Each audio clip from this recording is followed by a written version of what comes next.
Mes bien-aimés dans le Seigneur, citoyens, citoyennes du royaume des cieux, je vous salue dans l'amour de notre Dieu le Père et de son Fils, Jésus-Christ, mon Seigneur et mon Roi, puisque cette série d'études est basée sur la connaissance de notre Seigneur Jésus-Christ dans un premier temps au niveau des sept esprits de Dieu que nous appelons encore le conseil divin.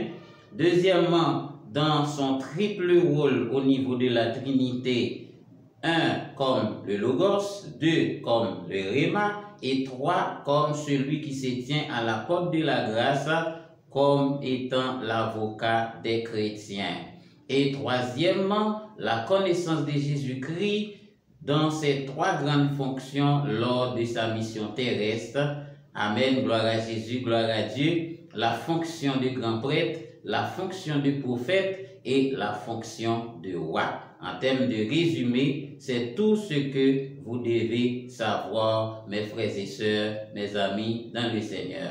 À la lumière des révélations venant directement de la part du Saint-Esprit, donc nous allons vous aider à comprendre les mystères et les secrets du royaume des cieux cachés dans la Sainte Écriture depuis la nuit des temps. Allons, prions le Seigneur, mes frères et sœurs, et ensuite on va entrer d'emblée dans les sujets d'aujourd'hui, toujours dans le contexte Jésus-Christ dans sa fonction royale, elle a dit la fonction de roi ou bien la royauté de notre Seigneur Jésus-Christ.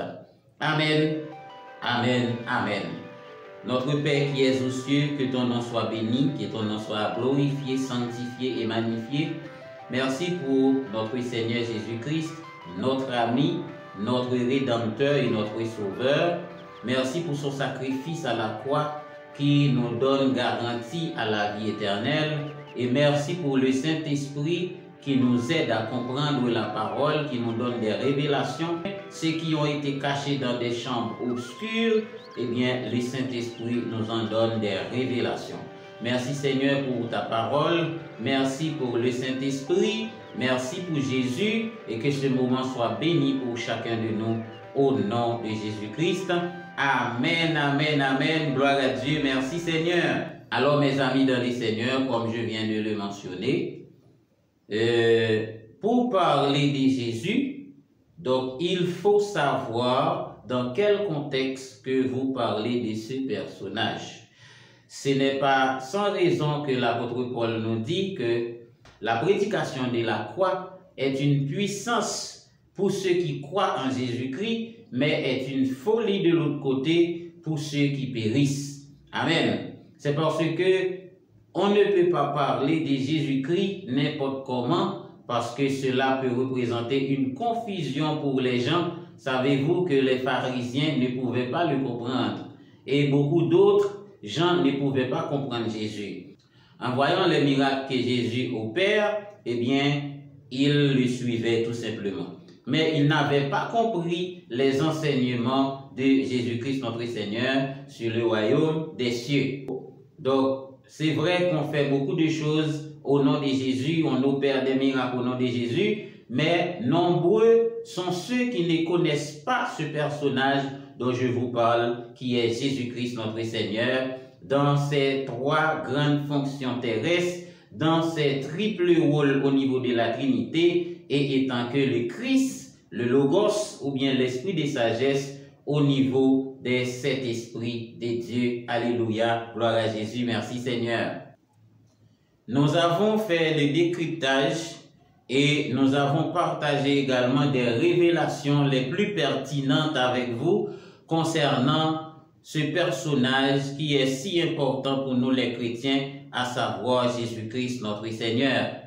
Premièrement, mes frères et sœurs, nous avons parlé de Jésus étant que le sacrificateur à la manière de Melchisédek, c'est-à-dire le grand prêtre, et comme celui qui se tient à la porte de la grâce et qui intercède en notre faveur. Deuxièmement, on a parlé aussi de Jésus-Christ dans le cadre prophétique comme étant le Messie, celui qui devait venir dans le monde.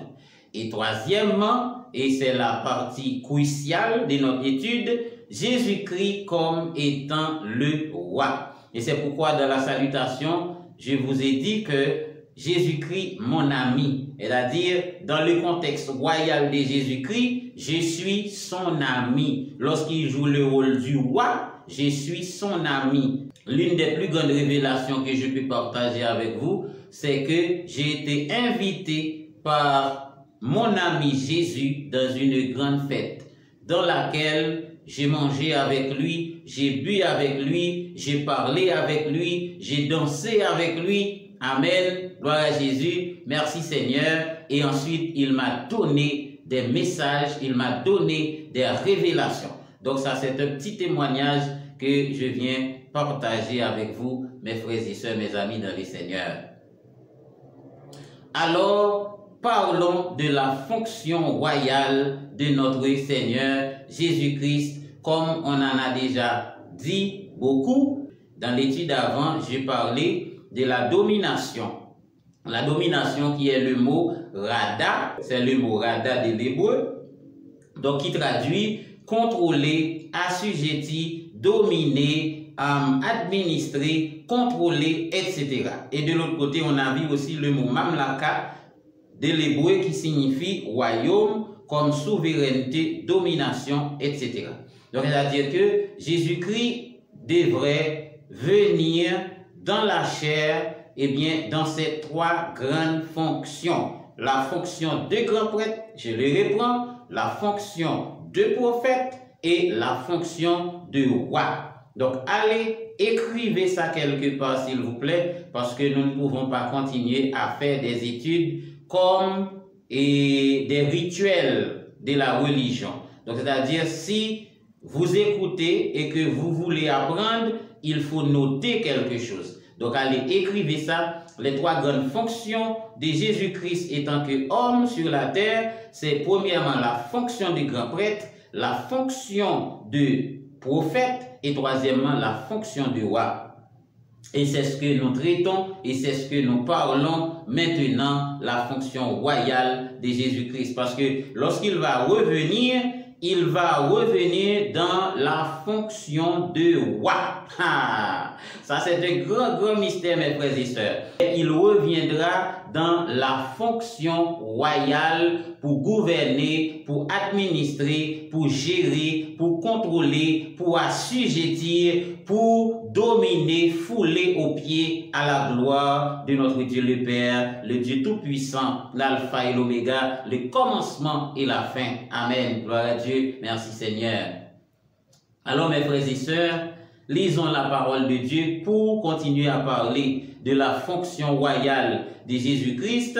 Ce n'est pas seulement le prophète Ésaïe comme le prophète messianique qui en a parlé. Donc nous allons comparer aussi les écrits de Jérémie le prophète et on va voir qu'est-ce que Jérémie a dit à propos de la venue de Jésus-Christ dans le monde dans le rôle de roi. Lisons Jérémie, mes frères et sœurs, chapitre 23 et le verset 5. Voici, les jours viennent, dit l'Éternel, où je susciterai à David un germe juste. Écoutez bien ça. Il régnera en roi et prospérera. Il pratiquera la justice et l'équité dans le pays. Ça c'est très important, mes frères et sœurs. Pour que vous compreniez ceci, on doit revenir dans la Trinité qui est le système de la justice de Dieu. Lorsque je vous ai présenté Jésus-Christ au niveau de la Trinité avec ses triples rôles, j'avais dit que dans un premier temps, il est le Fils, c'est-à-dire il est le Logos, la parole, le Christ. Et de l'autre côté, il est le Rhéma. Regardez ce que Jérémie a dit dans Jérémie 23, le verset 5. Il pratiquera la justice. C'est quoi la justice? La justice, c'est le Logos. La justice, c'est dikaioma du grec. C'est l'ensemble des lois, des ordonnances, des commandements, des préceptes. Amen. Gloire à Dieu. Donc, il a dit, le prophète Jérémie dit qu'il pratiquera la justice. Elle a dit la loi. Et il dit l'équité. C'est un autre mot très fort. Le mot équité, qu'est-ce que cela veut dire? Ça veut dire le réma. L'équité veut dire la pratique de la loi, c'est-à-dire la pratique de la justice. Et si nous lisons dans le psaume 89, le verset 15, voyons ce que dit la Bible. La justice et l'équité sont la base du trône de Dieu. Alléluia, gloire à Dieu. Psaume 89, verset 15, la justice, c'est-à-dire ce pôle, là qui est la justice, le pôle de la justice, et l'équité qui est la pratique, c'est-à-dire le logos et le réma, la théorie et la pratique. Le prophète Jérémie dit que il pratiquera la justice et l'équité, c'est-à-dire le logos et le réma. C'est ce que je vous ai montré dans l'étude avant, étant que 100% Dieu d'un côté et de l'autre côté 100% homme. 100% Dieu, c'est Emmanuel, le Christ, qui est la justice, la loi, logos. Donc, l'équité, c'est 100% homme, qui est le réma, ou encore ce que nous appelons 100% homme, ou bien l'équité. Amen. Gloire à Jésus. Merci Seigneur. Ça, ce sont des révélations extraordinaires, mes frères et sœurs, mes amis dans le Seigneur. Vous savez quoi? Dieu a fait grâce à qui il veut. Dieu partage à qui il veut. Dieu bénit celui qu'il désire. Celui qu'il veut bénir, il le bénit. Dieu fait tout ce qu'il veut parce qu'il est Dieu. Donc nous disons merci à Dieu pour ses bienfaits envers nous, pour cette révélation qui nous est parvenue, malgré que nous ne sommes rien, malgré que, en dépit de notre capacité, notre faiblesse, mais il ne tient pas compte de notre faiblesse. Et il a partagé des connaissances extraordinaires avec nous pour que nous ne soyons plus dans l'ignorance, pour que nous ne soyons plus dans la confusion, pour la gloire de notre Dieu, pour la gloire du royaume des cieux. Alléluia. Gloire à Jésus. Merci Seigneur. Alors ça, c'est le prophète Jérémie qui dit que celui qui devrait venir, il régnera, il régnera et il pratiquera la justice et l'équité. Maintenant, regardez ce que le prophète Michée a dit lui-même. Regardez ce que dit le prophète Michée à propos de la fonction royale de Jésus-Christ. C'est dans Michée chapitre 5, le verset 1. Michée 5, le verset 1. Voici ce que dit la parole de Dieu. Et toi, Bethléem, Ephrata, petite entre les milliers de Juda, de toi sortira pour moi celui qui dominera sur Israël. Ah! Comme je l'ai dit, mes frères et sœurs, le prophète Isaïe a parlé de la domination dans Isaïe 9, le verset 5. La domination reposera sur son épaule. Le prophète Jérémie aussi en a parlé dans Jérémie chapitre 23. Il régnera. Et voilà maintenant le prophète Michée qui nous dit que, eh bien, de toi sortira pour moi celui qui dominera sur Israël, c'est-à-dire celui qui rada, celui qui administre, celui qui gouverne, celui qui assujettit, celui qui foule aux pieds, celui qui a la souveraineté. À la gloire de Dieu. Merci Seigneur. Merci Jésus. Et donc, il continue pour dire, celui qui dominera sur Israël et dont l'origine remonte au temps ancien. Vous savez quoi? Ce que cela veut dire au temps ancien dans ce contexte? Le temps ancien dans ce contexte veut dire depuis l'éternité. Amen. Gloire à Dieu.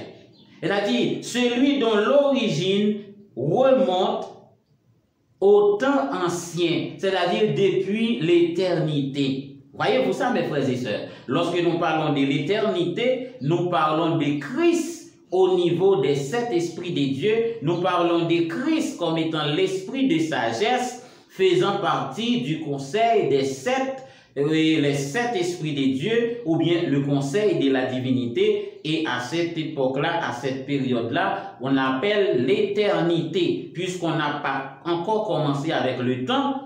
Donc c'était l'éternité. Le temps a commencé bien sûr après la révolte de Lucifer. C'est là qu'on a commencé avec le temps. Mais avant la révolte de Lucifer, ce n'était pas le temps, mais c'était l'éternité. C'est-à-dire, le temps n'était pas mesuré comme aujourd'hui. Alors, mes frères et sœurs, beaucoup de choses à apprendre, beaucoup de choses à savoir sur Dieu, sur Jésus-Christ, sur le Saint-Esprit, sur le royaume des cieux, pour que vous soyez un chrétien fervent, pour que vous soyez un chrétien d'emblée dans l'évangile, pour que vous soyez un chrétien fort, non pas un chrétien flottant et qui se laisse faillir, qui se laisse tomber, qui se laisse disperser pour n'importe quelle cause, dans n'importe quelle circonstance. Amen. Gloire à Dieu. Merci Seigneur.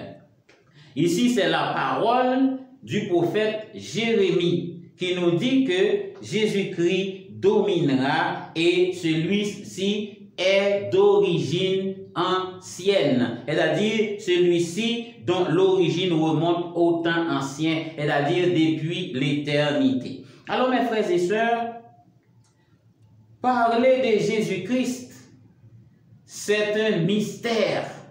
Comprendre Jésus-Christ est un grand mystère. Et c'est pourquoi que nous sommes bel et bien à la fin des temps, parce que ces choses n'ont pas été encore révélées tout au long des périodes de l'histoire de la Bible. On n'a pas eu la connaissance de toutes ces choses. Et aujourd'hui, ces connaissances vous arrivent, vous devez glorifier Dieu, vous devez lui rendre gloire et l'honneur, parce que vous êtes la génération qui est bénie en Dieu, vous êtes la génération que Dieu a choisie pour donner la faveur de connaître sa parole, la grâce de connaître en partie qui il est, qui est Jésus et qui est le Saint-Esprit pour le salut de votre âme, en Jésus-Christ notre Seigneur. Amen. Gloire à Dieu. Merci Seigneur. Maintenant, mes frères et sœurs, la fonction royale de notre Seigneur Jésus-Christ, c'est un long parcours. Nous allons faire un très long parcours dans cette étude, surtout dans la troisième fonction de Jésus-Christ notre Seigneur étant que roi. Comme je l'ai déjà mentionné, Jésus reviendra dans la fonction royale, dans la fonction de gouverner, de contrôler, d'administrer, de gérer, d'assujettir. Et c'est pourquoi nous allons passer beaucoup de temps dans l'étude de Jésus-Christ notre Seigneur étant que le roi qui viendra pour gouverner le monde. Amen. Gloire à Dieu. Nous sommes toujours dans l'Ancien Testament. Et ensuite, on va passer dans le Nouveau Testament pour voir ce que disent les apôtres, ce que disent les évangiles. Mais ici, on traite seulement avec les livres de l'Ancien Testament. Écoutez ce que l'homme de Dieu, le prophète Daniel, a dit à propos de la venue de Jésus-Christ dans le monde, dans la fonction royale. Nous lisons Daniel chapitre 7, le verset 14. On lui donnera la domination, la gloire et le règne, et tous les peuples, les nations et les hommes de toutes les langues le serviront. Sa domination est une domination éternelle qui ne passera point et son règne ne sera jamais détruit. Alors voici ce que dit l'homme de Dieu, le prophète Daniel, à propos de la venue de Jésus-Christ notre Seigneur dans la fonction royale. Il dit, il dominera, il aura la domination et la gloire, le règne sur les nations, sur les peuples, et sa domination sera éternelle. À la gloire de Dieu. Merci Seigneur. Ah, mes frères et sœurs, beaucoup de choses, hein? Beaucoup de grands mystères, beaucoup de secrets que le Seigneur veut partager avec vous pour l'édification de votre âme, pour le salut de votre âme et pour vous enlever toutes les confusions qui ont été insérées dans votre esprit par les doctrines religieuses. Aujourd'hui, le Seigneur veut vous enseigner la vérité sur sa parole, car il dit, vous connaîtrez la vérité et la vérité vous affranchira. Amen. Gloire à Dieu, merci Seigneur. Et maintenant, regardez encore une fois ce que dit le prophète Zacharie maintenant. Zacharie chapitre 6, le verset 13. Zacharie, le chapitre 6, le verset 13. Nous allons voir ce que le prophète a dit à propos de la venue de Jésus-Christ dans la fonction royale. Voici ce que dit le prophète Zacharie. Il bâtira le temple de l'Éternel, il portera les insignes de la majesté, il s'assiera et dominera sur son trône. Amen. Gloire à Dieu. Merci Seigneur. Lorsque vous considérez les écrits des prophètes ensemble, que ce soit le prophète Ésaïe, que ce soit le prophète Jérémie, que ce soit le prophète Michée, ou le prophète Daniel, ou le prophète Zacharie, ils ont eu un même message. Leur message était identique. Il n'y avait rien qui soit contraire, rien qui soit confus. Tout est clair en considérant les écrits des prophètes sur la venue de Jésus-Christ notre Seigneur dans le monde, dans la fonction royale. Alors mes frères et sœurs, mes amis dans le Seigneur, je le dis souvent, le temps ne me suffira jamais pour vous enseigner la parole de Dieu. Mais malheureusement, très peu de gens le savent.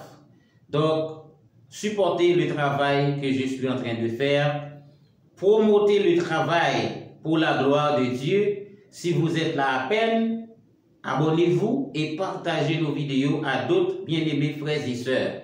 Vous ne savez pas combien de gens vous pouvez aider à avoir le salut avec ce message. Restez accrochés avec nous et aussitôt que possible, je reviendrai pour vous apporter une nouvelle étude. Je vous dis shalom, shalom et shalom. Je vous aime dans le Seigneur et je vous invite à vous aimer les uns les autres. C'était votre frère et votre ami, Pasteur Jacques Charles, qui vous dit au revoir et à très bientôt.